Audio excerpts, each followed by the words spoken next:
গতকাল রাতে অনেকটা ভাত এক্সট্রা হয়েছিল। তো মা বলল ভিজিয়ে রাখি তাহলে সকালে উঠে পান্তা ভাত খাওয়া যাবে। পান্তা ভাত তো আমি আগে খেতামই না। গত বছর গরমকাল থেকে খাওয়া স্টার্ট করেছি।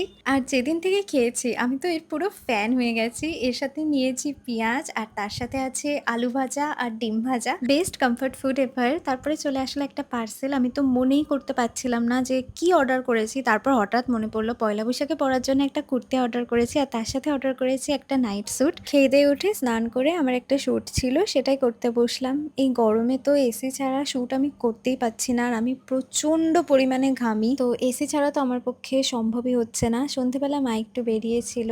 মার একটা শাড়ি কেনার দরকার ছিল আমাদের যিনি মেড আছেন ওনার জন্য পয়লা বৈশাখ উপলক্ষে। তো ওটাই কিনতে গেছিল।